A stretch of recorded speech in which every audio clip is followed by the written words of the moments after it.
Dr. Homebrew is brought to you by 5 Star Chemicals, providing safety and cleaning supplies for brewing, distilling, and winemaking at 5starchemicals.com. Doctor, look! Stand aside, nurse. I'm Dr. Homebrew. Stand clear.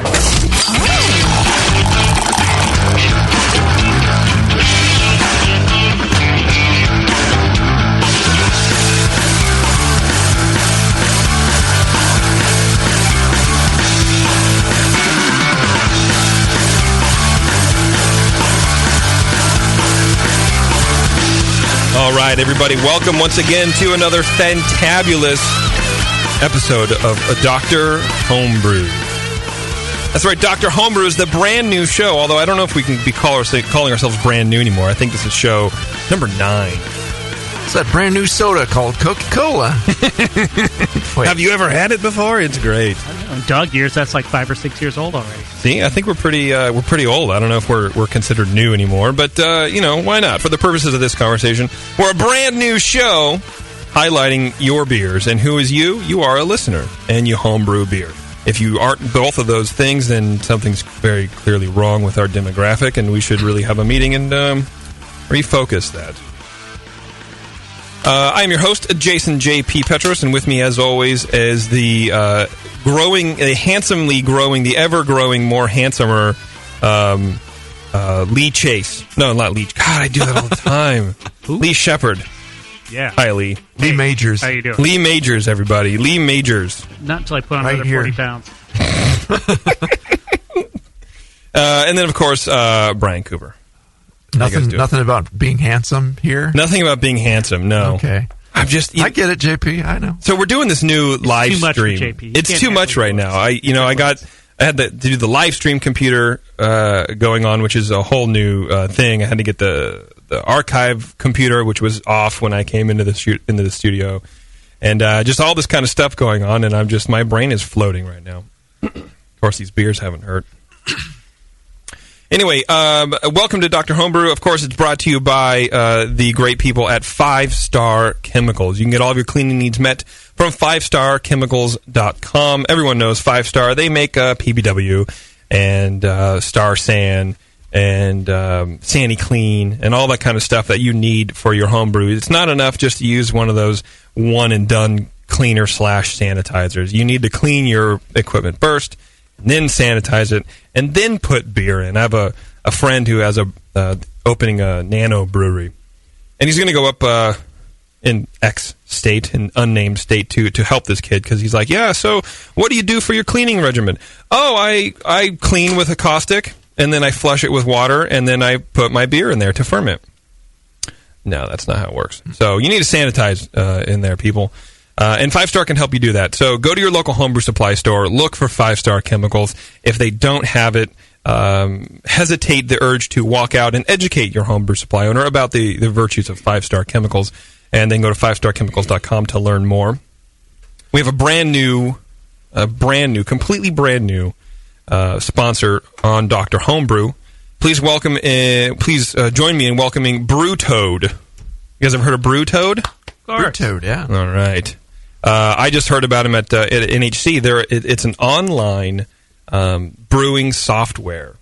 So there's nothing to download. There's nothing to install. It's just web-based. And you go in there, you make an account. It's free, and it's incredible. You put all your recipes in there. They have little sliders that tell you exactly what the beer is going to be like. You input your style. It's just like anything else you've ever used, but the interface is much more intuitive, and it's a lot easier to understand. I really enjoy it. So it's the best way to create and share and discover homebrew recipes online. Head on over to brewtoad.com and sign yourself up. It's free and currently has over 40,000 brewers logging an impressive recipe count of over 170,000 recipes. Wow. Cool. No wonder I couldn't scroll down that.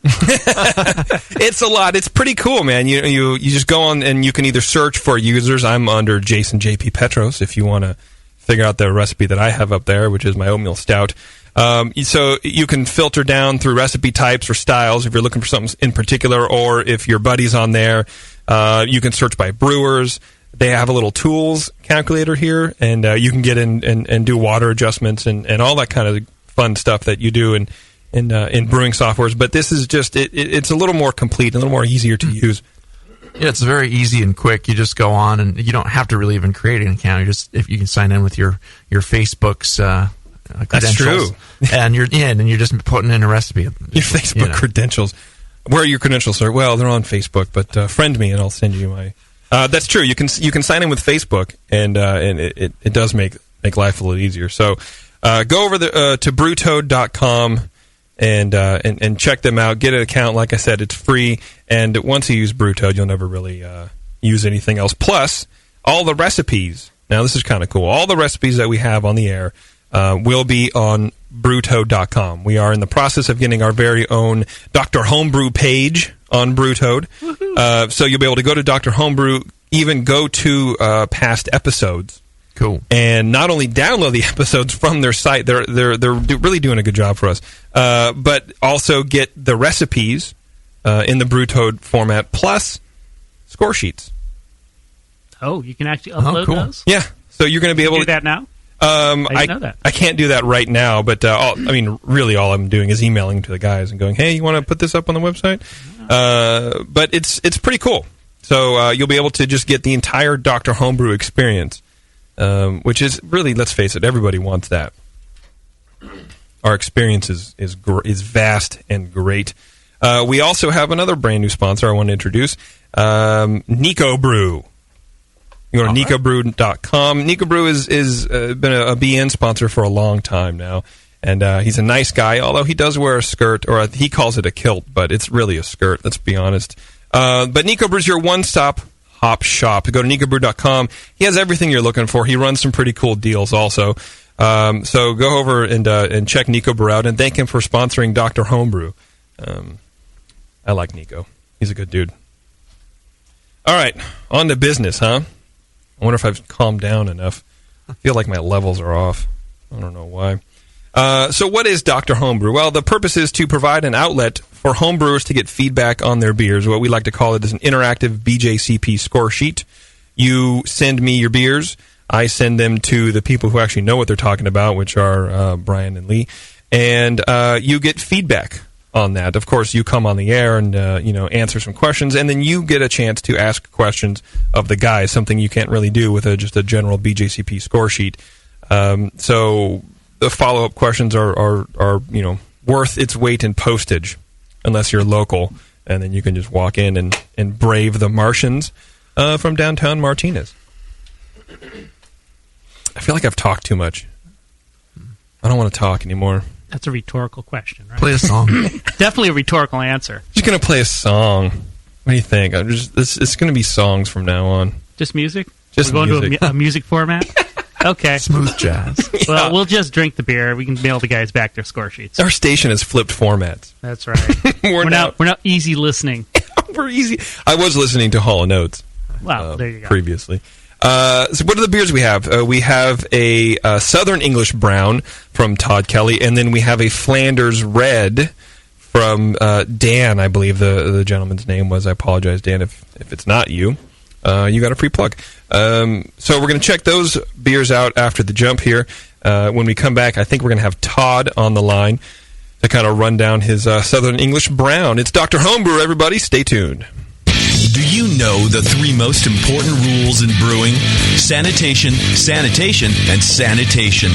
And no one does it better than 5-Star Chemicals. 5-Star knows sanitation. You can only sanitize clean equipment. And 5-Star knows how to clean, too. For craft brewers and home brewers, 5-Star has what you need to keep your fermenters, serving tanks, kegs, and draft lines sparkling and free of any beer-spoiling bacteria. PBW, caustic, acid cleaners, Star Sand, SaniClean, lubricants and defoamers, pH stabilizers, and more. 5-Star Chemicals has cleaning supplies, safety supplies, heat exchangers, pumps, hoses, and valves. And 5-Star is proud to offer eco-friendly products that exceed customer expectations. If you have a cleaning problem, you need the 5-Star solution. Visit 5starchemicals.com or call 800-782-7019. 800-782-7019 and get the 5-Star treatment today. This Mosaic Pale Ale from Rebel Brewer is delicious. Yes, I enjoy it too. Wait, did you hear that? It sounds like a velociraptor. Why would a velociraptor be here? That doesn't make any sense. He's going for my beer. I'll stop him. It looks like our frightening friend just has a thing for Rebel Brewer hoppy beers. RebelBrewer.com has the largest selection of grains on the planet. And if you order before noon, most orders will ship the same day. 2/3 of the country gets their orders in 2 days or less. Rebel Brewer, the velociraptor of homebrew shops. Why wait? Quick, flexible, speedy, fast, not slow and fast, and speedy. Visit rebelbrewer.com today. Or I'll rip your face off. Oh, and he'll totally do it, too. Visit today at rebelbrewer.com. Dr.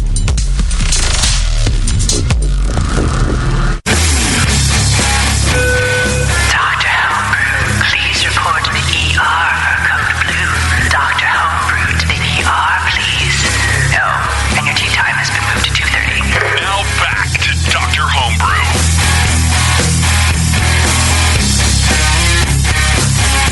All right, it is Dr. Homebrew. I am JP. And with us on Skype, we have Mr. Todd Kelly. Todd, are you with us, buddy? I think that'll be fine. Todd, hello. Todd. Todd, hello. Get away. Yeah. Serious. He can't hear us. Listen, what does it say? All right, I'm going to pull Todd down just so we don't embarrass his parenting skills here. Anything? Todd? No. Sweet. Are you there? Todd has us on mute. All right. Yeah, I think he does have us on mute. So let me just kind of work with him. I love technology sometimes. Send him a little message on the Skype. Hey, Todd, did you know you're talking to yourself? On national radio. International. International Yeah. radio? Well, I think we can go through his beer, at least while he's not here, and then we'll wait for him to kind of come through. And come to. And we'll talk to him later. So let's start with his beer. right. Why don't we pour some of that? Join in when you All right. can, Todd. I have yet to have it. Now, this is a Southern English brown. What can we expect out of this beer? One for you, me, one for him.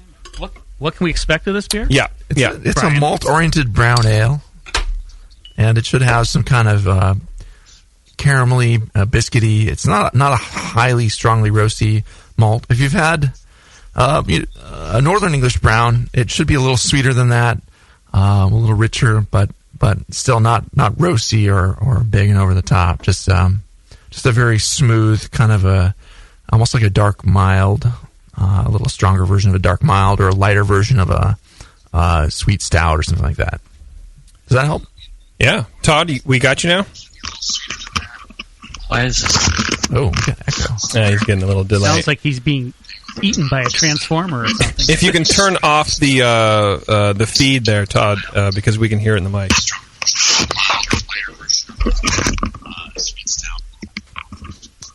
Todd. I hope so. Yeah, he's talking to the delay.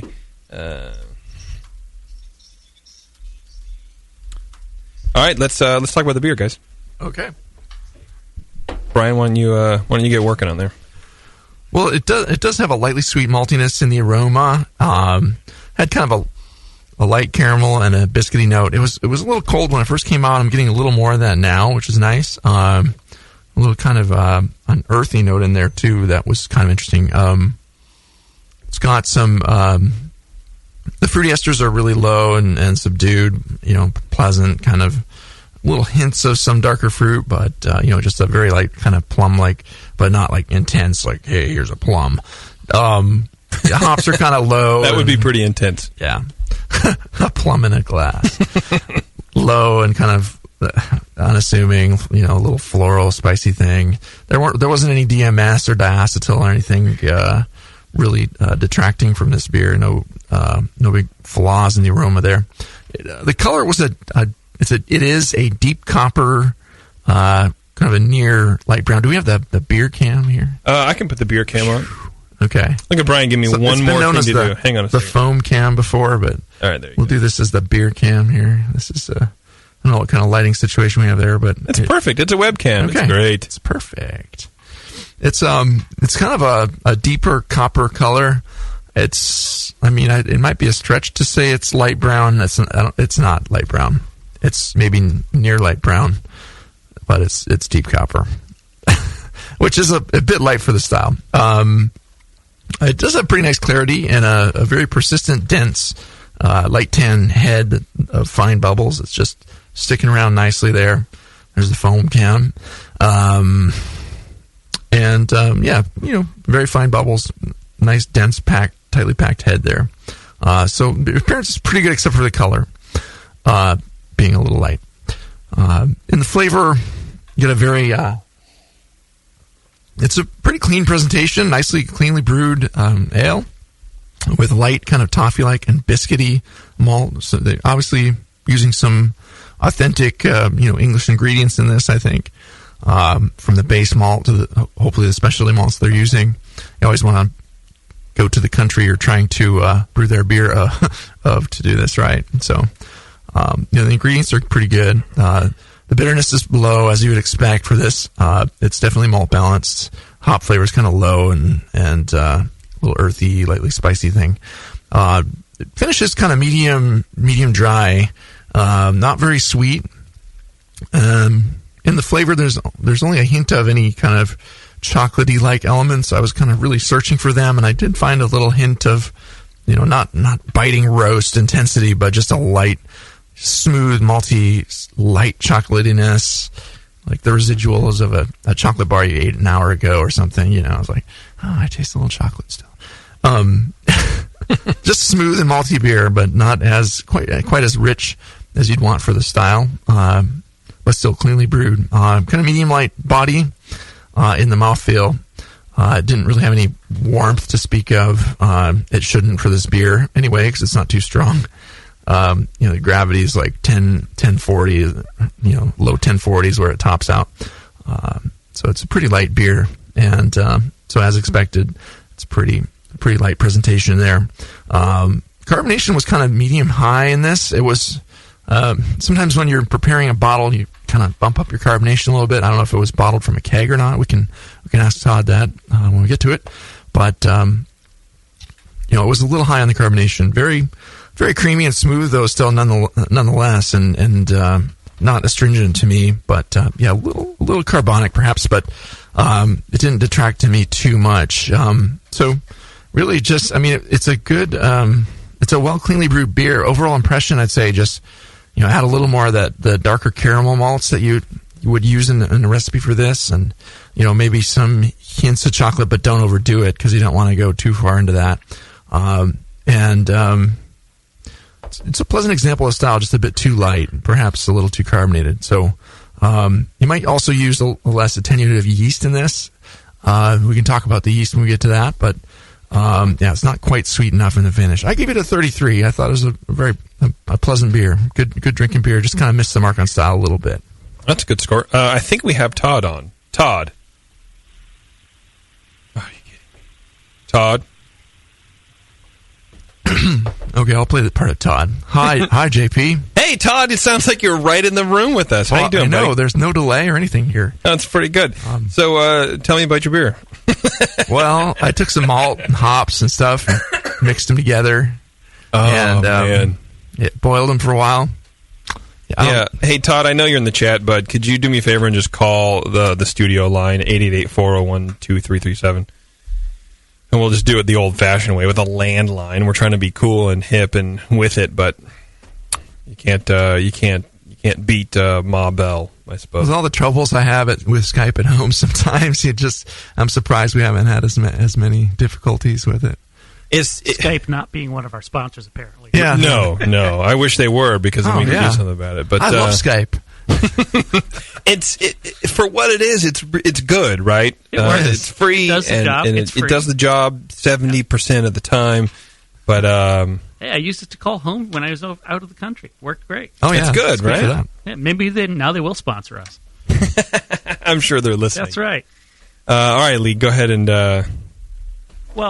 shoot over this thing. Shoot over this thing. All right. Well, I don't have a whole lot to add to what Brian said. He gave a good description. Light caramel malts, light to medium caramel malts flavor, kind of a rustic, earthy hop. Both the aroma and the nose. Didn't pick up any diacetyl. Some sort of red fruit esters, like red apple berry sort of thing. Nice balance, just a nice supporting bittering in there. Finishes nice and clean. A little bit of hop, a little bit of caramel flavor. Medium body. Nice creaminess. Mostly, I thought the carbonation was a little bit too high. It's kind of gassy, especially for an English beer. You don't expect that, and it made it come across a little bit tart and acidic in the nose and the aroma and the flavor as well. It's just which goes away if you swirl it around for a bit. So, I mean, that's just a matter of the bottle conditioning or the counter pressure fill, whichever you did. It didn't look like a bottle conditioned beer. So I think that needs to be ramped back a little bit. Other than that, I would echo Brian's statement. It seems a little light in color and flavor profile to be a Southern English brown. Now, granted, it's really hard to find an example of that style. In fact, I'm not sure I've ever really had one, even on the 2 trips I've taken over there. Oh, so this is a good style. Yeah, so I mean, no more IPAs. I'm about to nail them on stylistic difficulties, but I've never actually had one. But from where's that put me? I don't know. But from everything I've read about this, it's basically a darker brown ale than the northern ones. It's equated to a dark mild, or even a sweet stout. And honestly, this beer, I mean, it's a very tasty beer. I'd have no problem sitting drinking this all night. But it pretty much tastes like a slightly low-gravity Newcastle. Not quite the same, but that's the caramel malt profile that's in here. And it's a light brown color. I mean, it's almost the same color as the brown glass bottle it came in. And this, to me, is kind of really pushing being too light in color and flavor profile to be this style. Almost has more in common with an Irish red ale than with the Southern English brown here. You could almost say that. Yeah, I'd put it more with the northern, but just with the malt profile. I would drink it as an Irish red, and you're looking at it color-wise, and it's got a nice little dry finish with a hint of that kind of a hint of roastiness in the background to give it the color. You could put it in that bin too. That wouldn't be bad. But as what's supposed to be a darker Southern English brown, I don't think it cuts it. If you'd enter this as a Northern English brown or an Irish red, I'd score this several points higher. As it is, I gave it a 28, which it doesn't deserve, but I think it's just miscategorized. I'd probably put it where Brian did, or a point or two of that, if it was entered in one of those other categories. It's clean ferment, nicely done. Yeah, cool. Well, this is the 3rd time going to Todd. If it doesn't happen, my head will explode. Really? It might actually. Put a garbage bag over it. Todd, are you there? I am here. Hi, Todd. How you doing, friend? All right. I apologize for my impersonation of you, sir. It was probably pretty bad. Technology prevails. I thought you did fine. All right. Sorry about all that nonsense mess. That's all right. So, go ahead. I caught the tail end, so it needs to be a little darker. And that was kind of, I guess, mostly what I wanted out of the conversation. Is I have never had one, and I don't know if I will ever have one. So, what is it really supposed to be? Right. Well, let's back up a little bit. And how long have you been homebrewing? I think about 3 years. Okay. My wife and kids bought me the partial mash kit for Father's Day one year. Oh wow! Yeah. They threw you into partial mash. Huh? They didn't even start you off easy with a little extract. Well, that's right. They the first one was a Belgian wit partial mash. Wow. Came out really nice. Did it? Yeah, it came out really nice, and I decided, I guess if I can do it once, maybe I can get another good one out of this. So. My first beer was terrible. I'm always impressed when people who can turn out a good drinkable beer their first time. I couldn't do it. It took me like 6 times to actually get something. It was probably luck. Probably luck. Or you just read a bunch of books and learned what you could about it or something before you started, maybe. Or read the instructions at least, unlike JP. I think it was so long ago he just forgot that it was probably really terrible. He's like, it was pretty good. My first beer was pretty good. No, I bet he just threw it all together and made it come out perfect by force of will alone. That's probably true. Well, professionally, I'm a scientist, so I guess, maybe I'm a little inclined. The technical skills, those do help. Yeah. You got a one-up on everybody. So I'm checking out your recipe on Brewtoad, and I know they're still building our Dr. Homebrew page, but you can search Fire Brew 2013 and check out Todd's recipe as well. But it says that you brewed 130 gallons of this. Is that accurate? It is accurate. What are you brewing on? We did this as a club brew, and a few years ago, I guess, several years ago, one of the guys at the club had the good fortune to come upon a 7-barrel kettle and a dairy tank that we use for a mash tun. And the legend is, when they first got it, they didn't have anything to fire it up with, so they used campfire, basically. And, of course, all the beers were smoke beers until one of the guys in the club, who is a purveyor of propane and propane accessories, built this giant, scary burner that has, 40 million gigawatts of propane coming out of it. Wow. So that's our yearly event now. That's cool. I like it. And how many people do you split that with? Or do you split it? Maybe you all brew 130 gallons of beer for yourself. I don't know.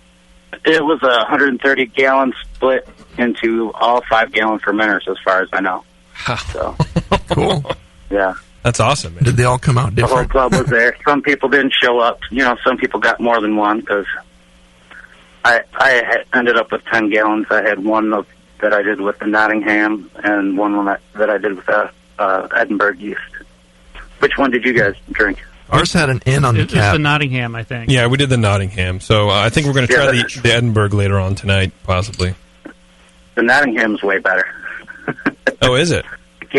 It actually finished a little bit lower, but it tastes a little bit sweeter to me. And I don't know, it has a little more, a little maltier, I guess. We'll definitely check that out. So what was your purpose of sending us some beer, man? What did you want to get out of this? Mostly just to find out a little bit more about the style, because, like I said, I'll probably never find one. Okay. And I was also thinking of which one would be good to maybe throw a little oak on, or, just add a little something extra to it. I like it. It's sweet and malty, but it's a little boring to me. You probably wouldn't want to go crazy with the oak if you did try that. A little bit would go a long way in a light, delicate kind of beer like this. Yeah, very light touch on that. A little bit might be nice. Or you could do a dry, nibbed version of it, or something, something different. Do a chocolate. Yeah, something like that. Would this beer that we're trying now, it's a little dry, would that be hurt by some more oak? I mean, if you leave it too long, you probably get some tannins going on, or and would that seem to kind of dry it out more? Should he maybe go with the Edinburgh one, which is a little bit? It would probably dry it out the palate a little bit. Yeah, yeah. The tannins will usually do that. Yeah, I'd use a real light touch, probably not for very long. Okay. Maybe some medium toast chips if you find them to get a little more towards a sort of cocoa kind of flavor profile rather than just a lighter wood. At a guess, cool. Is there something to blend well with this?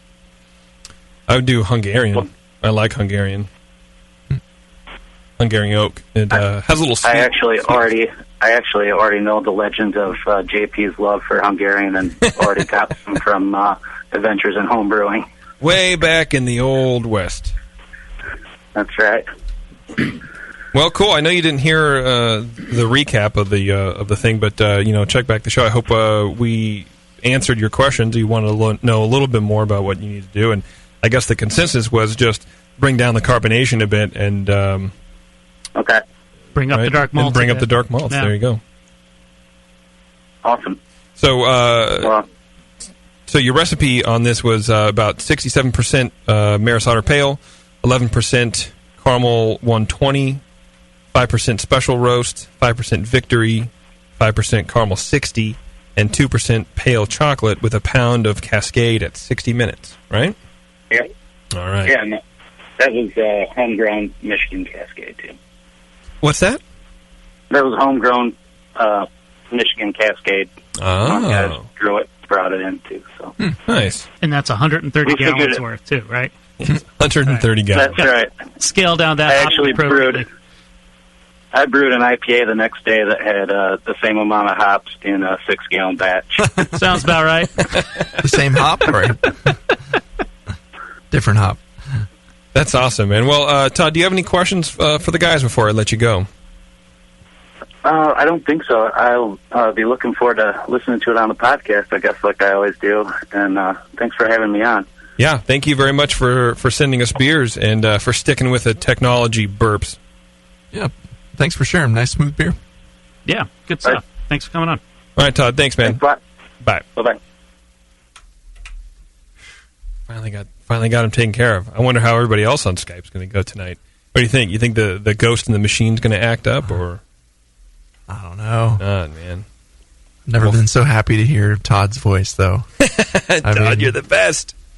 Thanks, man. All right, so after the jump, we're going to have Dan on with his Flanders Red, which I believe is a first for the show. I'm really excited about it personally. It's not an IPA, JP? It's not an IPA. What? That's fine with me. I love it. Anything that's not an IPA, I'm going to love instantly. Too bad I don't give out score sheets. Oh, well, we got to jump. We got to. It's after the. It's this radio term for a break. It's radio. So we going into a wormhole here and coming out in the next episode? We might. We might after this break. It would take a hack internet radio podcast host to explain it. Okay, so get your carts lined up. That's not me. That's me. All right, guys, hang on a sec. It's Dr. Homebrew. Hey, dude, you know what beer this is? Oh, no, all the labels are falling off. Yeah, or the ink is run. Well, if it's the pale ale, you're good, but stay away from the quote-unquote Belgian. Oh, man, this guy needs to get some grog tags. Grog tags are reusable, write-on, wipe-off, commercial-grade bottle labels for your brew. The guys at Grog Tag are homebrewers. They wanted great-looking, sturdy labels for your bottles, buckets, carboys, kegs, and growlers. They also wanted a label that not only looks good, but can be easily removed and reapplied during bottling without that nasty glue residue being left behind. No residue, water-resistant, and ice chest approved. Grog tags stay on in water or an ice chest, and they stay legible. Visit grogtag.com to customize your label or coaster from dozens of different templates for free and see how awesome your bottles can look. It's that pseudo-Belgian. Yeah, we're getting him some grog tags, dude. Grog Tag. At least your beer will look good. grogtag.com. Nico, listen, our lawyers said that we had to do this for 1 hour, and after this, we don't have to talk to each other for 3 more months to the next meeting. Kids, come on, let's get out of here. I'm supposed to have more lines. I'm the professional. Hey, it's Sully. And I'm Nico. And we opened the 21st Amendment 9 years ago at 563 2nd Street in San Francisco, just 2 blocks from Giants Park, to make great beer and have a great time doing it. That's right, because to us, the 21st Amendment is more than just the right to make beer. It's the right to experiment, to be innovative, and just do things differently. And so now, we're putting our craft beer in cans. That's right, cans. You can find our world-famous Hell or High Watermelon Wheat Beer and Brew Free or Die IPA throughout California and Alaska. And now it's also available on draft at select accounts in the Bay Area. So next time you're at your local neighborhood pub or good beer store, be sure to ask for 21st Amendment in cans. Because everyone likes it in the can. Tasty crack cans. Tasty crack can.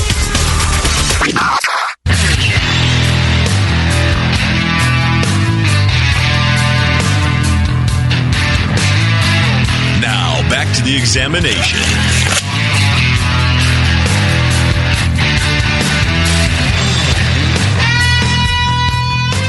All right, we're back here. Dr. Homebrew.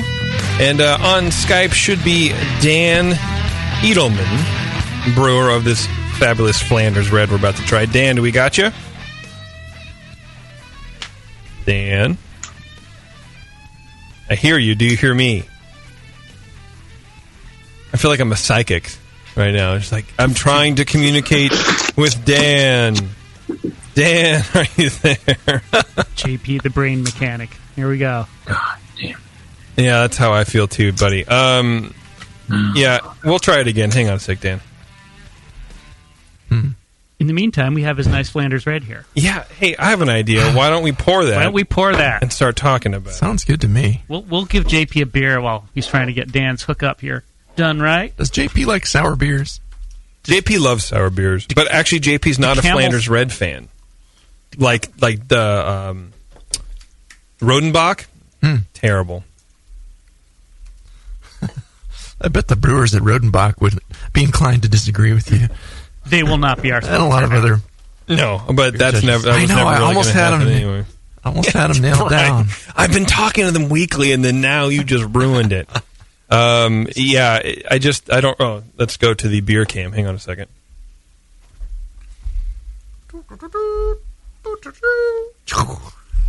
Hey, cheers, all right. The cheers cam. Right.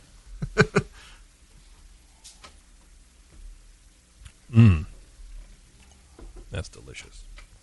That is delicious. Lee, why don't you crank this one out here, buddy? Well, you said it pretty much. Really nice beer. It's a Flanders Red. We got Dan on the line. Oh, you got him? Yeah. Oh, well, let's give him his intro then. Dan. Yeah. All How are right. you guys? Good, man. Now that we're talking to you. On the old fashioned. Yeah, sorry about that. I'm a little technically difficult. I call it technically declined. It's I really don't think it's you. I think we're having some funky internet issues going on thanks to Comcast, everybody.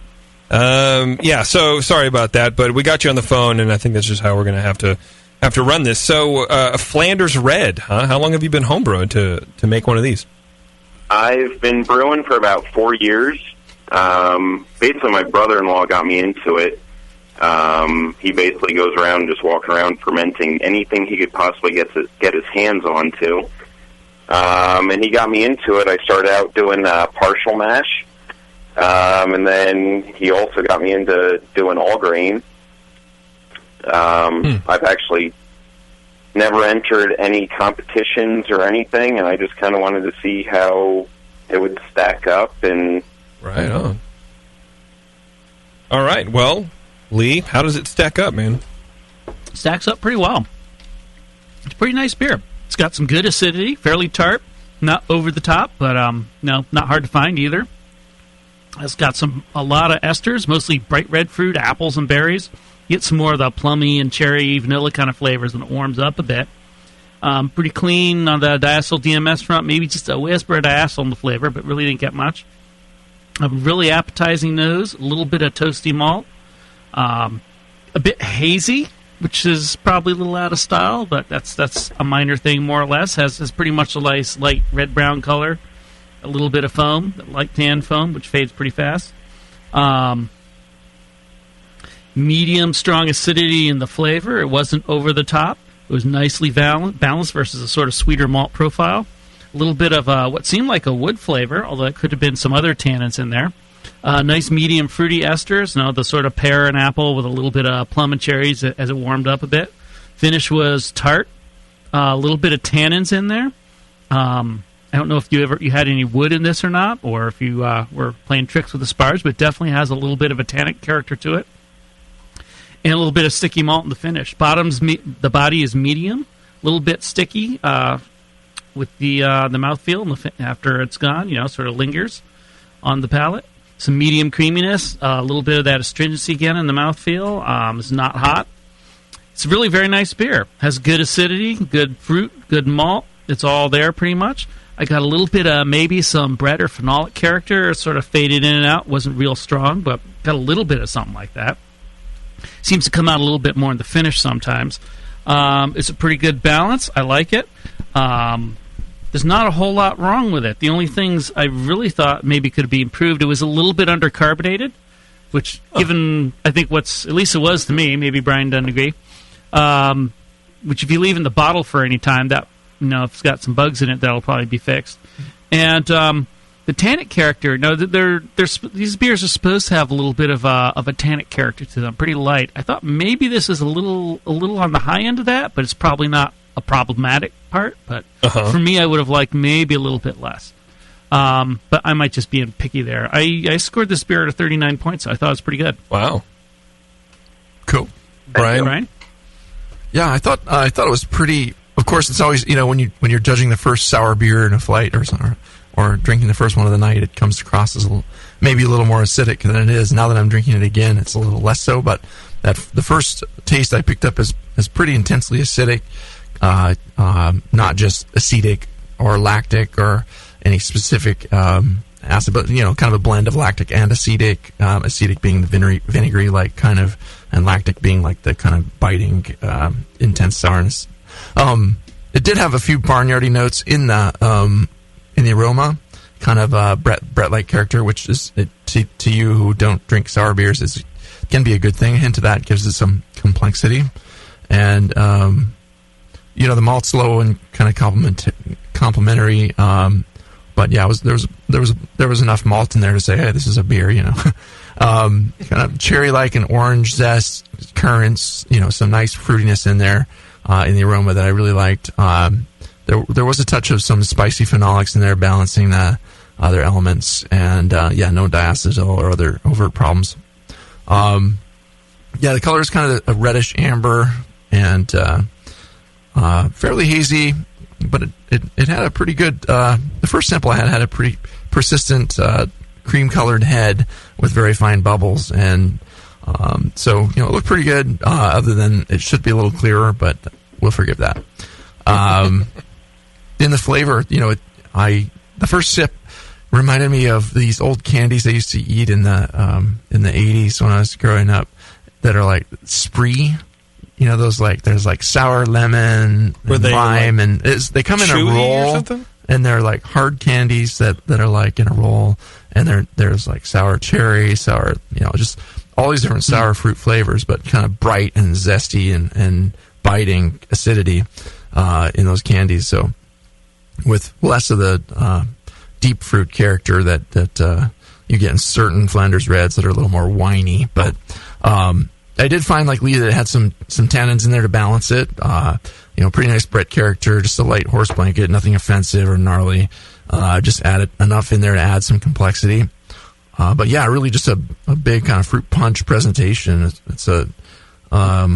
wasn't very, very sweet. It dries out pretty well. So it's, I don't know how long this has been aged, but I would guess quite a while. Let's see. I have his recipe here. Don't tell me this was brewed 2 months ago.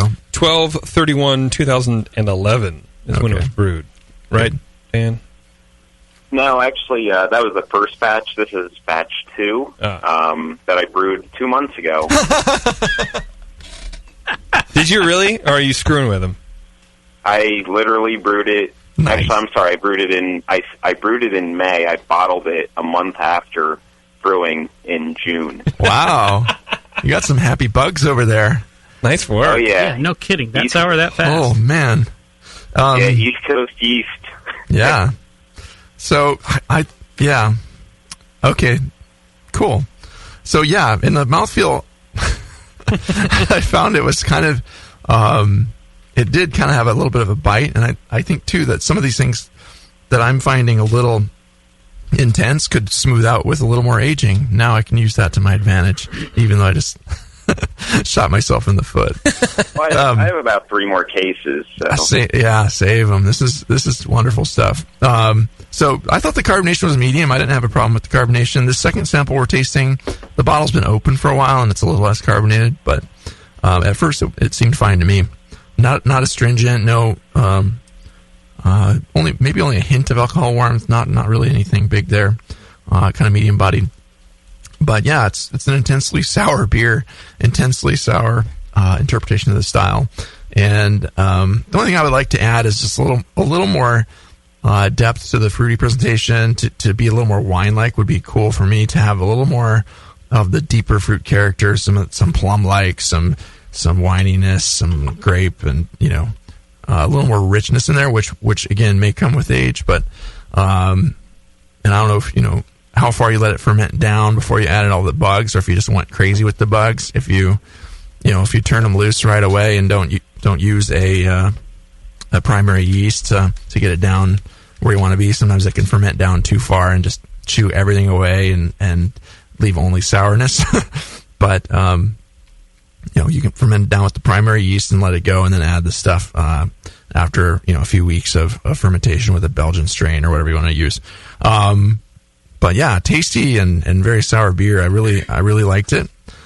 And I gave it a 36, which, hey, I'd like to brew a Flanders Red that scored a 36 especially or a 2 39. months or 4 months. That's pretty impressive. I'm coming up with another idea here, given that this is so young. I'm thinking about sort of that tannic flavor. There's a kind of a yeasty component to it to me, too. I'm wondering if it's just some yeast in suspension here. I mean, this is not, as far as I could tell, bottle condition, but what do you think? Might there still be some yeast in suspension here from what you've seen? And give us a bit of information how you fermented this. I'd be very curious to hear, actually, if you're willing to share. Yeah, of course. So I did a 10-gallon batch, two glass carboys. Fermented at a little high temperature. I just put a brewer's belt on each carboy. So it was basically at about 78 degrees. I basically just used the East Coast yeast, Flemish ale yeast. So that has all the bugs already in it. And then had a good night about a week later with some friends that came over, and we just started drinking a bunch of other Flanders Reds and just started dumping the dregs right into the carboys. That's fun. That's fun. Including a Cantillon Classic Goose. Nice. To increase some of the spontaneous, well, not here, but in Belgium, the spontaneous fermented yeast. Imported spontaneity. That's the best kind of spontaneity. Yes. The old world variety. And the tannic flavors that you're probably getting are I added French oak cubes. Okay. I didn't even soak them. I was listening to Brew Strong one day, and they just said, just dump them in. You don't need to soak them. Obviously, in a Brett beer, I'm not too concerned about contamination. Just look at them funny first. Yeah, exactly. Scare the bugs away. I've never done that with any of my oak, and actually, I will say that I got burnt on that. Not soaking the cubes or doing anything to kind of treat them. I had a contamination from oak chips. So be careful. It bit me once and about 15 times. That's all I'm going to say. But this is a Flanders. This is a Flanders, so it doesn't really matter. It'll be sour enough, it'll kill all that other stuff. Right. All that, that's right. Sorry. Go ahead. That's kind of what I figured. So, and with the less carbonation, again, I mean, it's still a new bottle. For the most part, I do bottle condition. So I usually do, for something like this, I'll do about 3 ounces of priming sugar per 5-gallon batch. Just because I have had some way over-carbonated sour beers around, so. Yeah, well, what's the terminal gravity on this? It seems like there's definitely some residual sugar in here. The final gravity actually ended out at 1006. Okay, that's pretty low. It's interesting because it leaves it sticky behind. That might not be too bad. 'Cause I was going to say, bottling something with some Brett and some priming sugar, and if it's still got some terminal gravity from the beer in it, can be a little dangerous. You might make hand grenades. But you're down fairly low. If the carbonation starts getting really high, you might just want to safety store these in the fridge somewhere. Yeah. And just drink. Right. Or blend it with something else you're making, or who knows. Yeah, you don't want too much pressure building up. One thing I did with this one that's a little different, because I did 10 gallons, so I basically brewed the beer, and then it was almost a blonde ale to begin with. So I did 5 gallons with a dark candy sugar, and 5 gallons with basically a clear candy sugar, and the other 5 gallons basically is a blonde, and this is a red. So it's just from that the candy sugar. That's where all the colors coming from, huh? Wow, interesting. Cool. Yeah, that's a lot. It's a nice color from just sugar. Though I look at the malt bill, and I see a lot of darker malts in there, but it just really did not come out dark at all. Yeah, I mean, you have some aromatic malt and carapils. Carapils is dark. Yeah. But that's about it, right? And then the amber candy sugar. By the way, you can find all this at Brewtoad. The website is brewtoad.com/recipes/Duchess-Elizabeth. Or search for Dan Edelman, and he'll be up there. I do have a question about your aged your aged lambic hops. Did you do that yourself, or did you buy those from someone, or how did you come across? No, I've actually wanted to, and I believe I forget what website that I used, but Hop Union or something, they have aged lambic hops. Oh wow! So yeah, very cool. How did those smell when you got those things? Oh, very cheesy. I still have about. I bought 2 pounds, and right now I have a couple rye whiskey barrels aging with some lambic in them. You said rye whiskey barrels? Yeah. Well, it sounds like Dan's going to be another guest on Dr. Homebrew because that sounds wonderful. Yeah. Well, you do have I sent you a bottle, my Heart of Darkness, the rye whiskey barrel aged porter. Oh. So you should have received that one also. I did get that. Yeah, thanks, man. We'll didn't tell us about go downstairs and check. Yeah. Dan, you weren't supposed to say that out loud. You whisper it. Sorry. I won't hear you. Go ahead. Sorry. Oh, no problem. But the secret, I think, was also the yeast that I used, of course, on a style like this. And all those dregs that you poured in there too. I think really helped to give a nice round flavor. Yeah, they'll definitely help more over time since you add them a bit later. What's in that particular yeast? Does it say? The East Coast yeast was basically it's a blend of Brettanomyces, Lactobacillus, Pediococcus. Actually, you know what? I'm sorry. There might not be any Brettanomyces in this strain. I, of course, added them in. Yeah. Right. But I don't think... but they're in there. Yeah, and there's only one homebrew shop that gets this East Coast yeast stuff, too, so... Huh. Yeah. And now, so just one more comment. I think now looking at your recipe, too, and knowing that it has a little bit of, or most of the color is all coming from the candy sugar in there, you could complement the dark fruitiness with some additional dark malts in there, some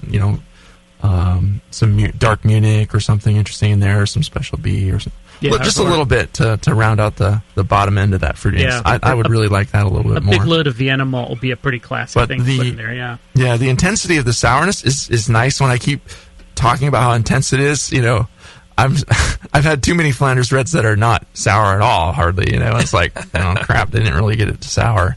You did it in 2 months, so kudos to that.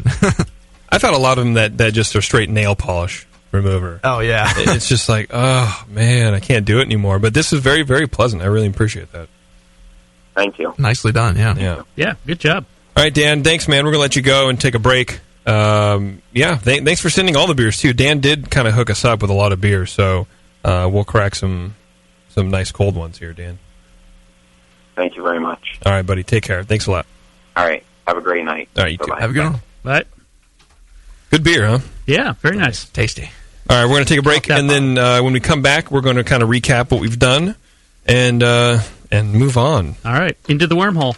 It's Dr. Homer, everybody. Hang on. That's it. I've had it. I am never putting hops in my beer again. What? Why? It's just too ridiculous. Insane prices, stupid contracts, high shipping costs, crappy selection. Dude, you need Nico Brew. Nico Brew will rock your f***ing face right the f*** off your f***ing skull.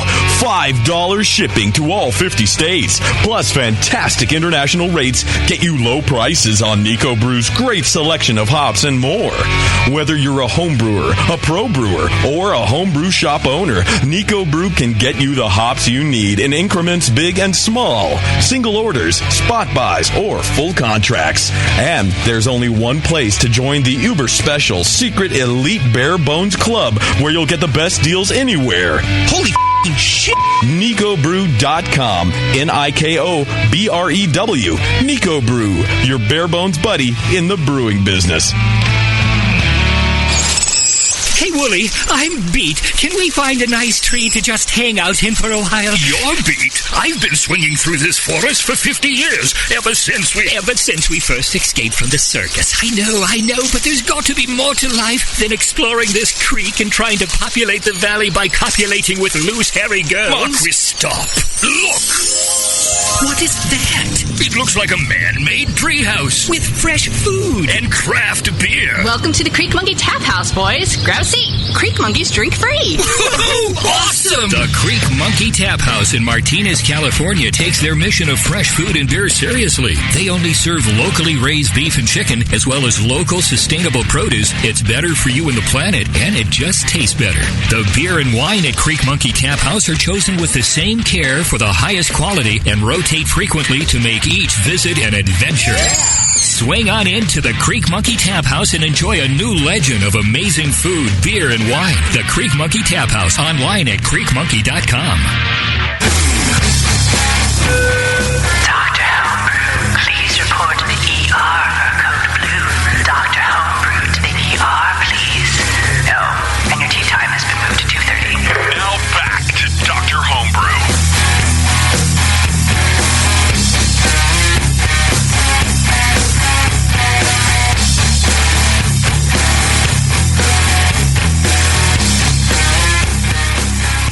All right, everybody. Well, the good news is I got some good news and bad news.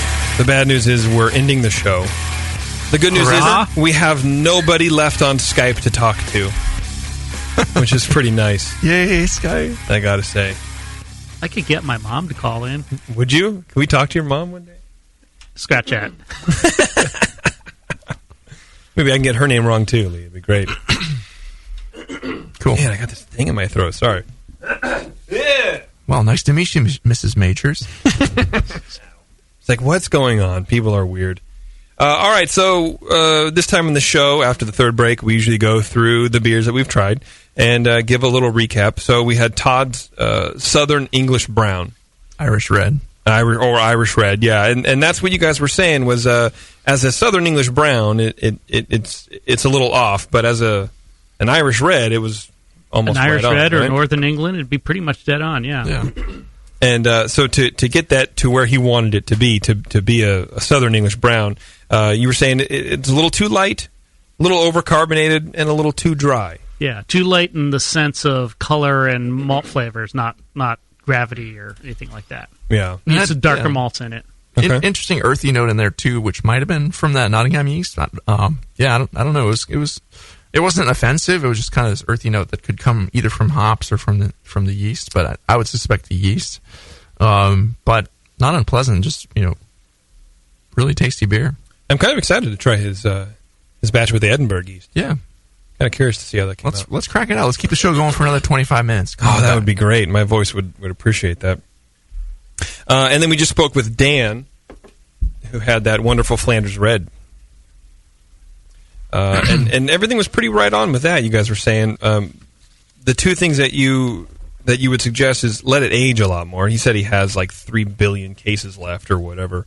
So keep them. Don't just pound them all right now. Let it age, but then also add darker malts. What were you trying to accomplish with that? What would adding another charge of darker malts do for him? Yeah, a little something Munich-y rich in there. Raisiny malt, like a darker, well, maybe not a dark crystal, but like a special B, to give it some kind of fruity raisiny notes in there, and kind of plum-like. And with the sour beer, they're going to come across as like not really intensely malty notes. If you add a little bit of this and that, it's going to come across as those dark fruits in a way, because the special B has a raisiny character too, but also has a malt component. But when you drop, pull everything out of it and let the bugs get happy and dry it all out and just get that sourness up there, it helps to enhance the richness of the fruit character. All right. Lee, is he full of shit or no? Okay. No. Come on, Brian's not full of shit. Well, half full, maybe. No, he's not halfway full of shit either. Only 1/3. 1/3. We'll let you determine the level of your own shitfulness. How's that? I love talking out of my ass. There you go. But that's not what you're doing. Anyways, I gotta say, using the candy sugar in place of the darker malts you'd usually put in here was actually a pretty good trick. It worked well. In fact, I would say pretty much we didn't notice the substitution. Although we did pick up that some of the darker fruit flavors, the plums and the dark cherry sort of thing, was a little low in this compared to some of the brighter fruits. I think the classic edition is probably a big chunk of Vienna malt, or even like 50 to 80% Vienna malt, maybe 80 is too high, but a lot of it. And the other thing that is said, to quote out of the guidelines for the style guidelines for this style, the reddish color is a product of the malt, although an extended, less than rolling portion of the boil may help add an attractive burgundy hue. Aging will also darken the beer. So that some more time and a long, slow simmer in the kettle might actually help darken it and get the right color, too. Not that it's that far off with that nice candy sugar trick. But yeah, a little bit of dark malt would, I think, help add the right flavors here, those kinds of malts. I also like what he did with adding the dregs of their bottles and having a little sour party. That was a nice little thing, right? Yeah, that's kind of a cool trick you can use to get some character of some of the beers that you like out there. You can taste the bottle, and if it's good, dump the dregs in, I mean, not all of the bugs are going to survive everything that beer's been through, but you'll get some of them, and they're definitely still in there. So yeah. No, it's a good beer. Perfect. All right. Well, what do you say we get out of here then? All right. Let's get out of here. See you. Let's leave. There we go. Okay. I thought we were having more technical difficulties. My heart stopped for a second. I want to thank our sponsor, 5 Star. You can get absolutely everything you need to clean and sanitize your homebrew equipment and much more at 5starchemicals.com. Ask for them by name at your local homebrew store. I'd also like to thank Brewtoad for hosting all of these recipes that you've heard tonight. Go to brewtoad.com and you can either search the names that we gave you during the show. You can search Dr. Homebrew. Find our page there. Get all of our show information, all of our downloads, all that kind of stuff. Even the BJCP score sheets. Don't look for one for me, though, because all I did was draw stick figures and wieners all over them. So we that's filled it. Out in pen, too, by the way. These are all in pen, which as a judge, you would usually use pencil. So now that I know you're going to put them up on the air, I'm a little embarrassed because where's my mechanical pencil? I don't know. I'm always breaking leads. I'm like, well, here I can just write in pen because it's just going Brian, to the entrance. Brian, we're not hiding behind erasers in this show. No, we're not. Damn we're it, not. Claim your writing. This is it. All right, everybody. Thanks a lot for tuning in to Dr. Homebrew, and we will catch you on the rebound. Later.